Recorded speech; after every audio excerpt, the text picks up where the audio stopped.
Tensions are rising at the Vuelta España, as riders grapple with the possibility of abandoning the prestigious Grand Tour if ongoing pro-Palestinian protests continue to disrupt the race. This escalating conflict between sport and politics is capturing worldwide attention, and here's where it gets controversial.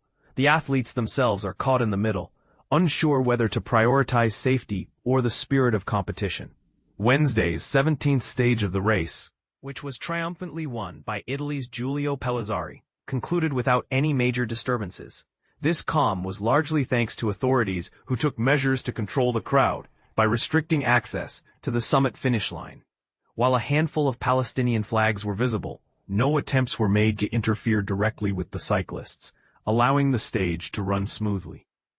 Despite this relative calm, the riders collectively agreed to proceed with the race for now. However, they made it clear they would reconsider their participation if any future protests risk the safety of those involved during the final days of this 3-week event, which is set to culminate in Madrid this Sunday.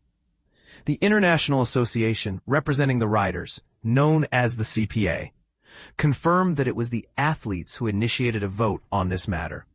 Representatives from all 23 teams currently competing participated in the decision-making process. In the end, most riders chose to continue racing, while those opposed accepted the majority decision, a rare moment of unity amidst a very complex situation. Specific voting details, however, have not been disclosed. The unrest began when a group of demonstrators, waving Palestinian flags, confronted the Israel Premier Tech team during the 5th stage's team time trial, halting their progress. Since then, protests have increasingly influenced the race. Notably, the 16th stage had to be cut short 8 kilometers before the planned finish line at Castro de Herville, after a large crowd blocked the road on the uphill stretch with their flags and banners. Pascal Chanteur, vice president of the CPA, stated plainly, the riders agreed by majority vote that if another incident occurs, they would halt the race temporarily. After that, they would decide whether to resume or end the event altogether. This underscores that the athletes see their safety as paramount, but are still committed to the competition whenever possible. Jack Haig, who races for Bahrain Victorious, spoke candidly about the predicament. We unfortunately find ourselves caught in a situation that perhaps doesn't truly involve us. We are essentially pawns in a much larger game, a politically charged chess match that impacts us on a very personal level.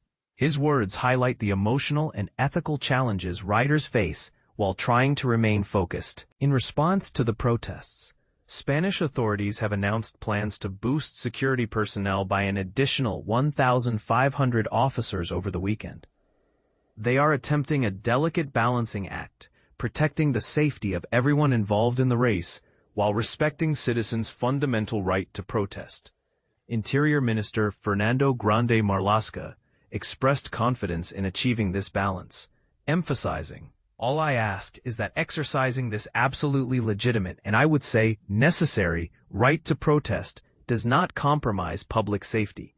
This upcoming security deployment will mark the largest in Madrid since the NATO summit was held there in 2022, illustrating the significant scale of concern. Turning back to the sport's action, Pellizzari delivered an impressive attack near the end of stage 17, breaking away from a select group to claim victory. With just 3.5 kilometers remaining on the challenging Category 1 climb Alto de El Moradero, he surged forward to cross the finish line 16 seconds ahead of Britain's Tom Pidcock and Australian Jai Hindley, who finished second and third, respectively.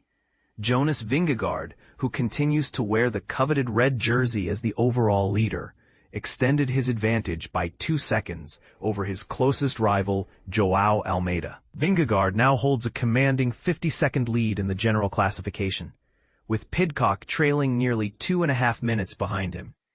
This development raises fascinating questions. Should the race be allowed to continue amid political protests that risk safety and disrupt sporting traditions? Or do athletes have an obligation to take a stand against issues beyond the cycling world, even if it means abandoning the event? And what message do these protests send about the intersection of sports and global political tensions? The Vuelta a España has become more than just a cycling race this year.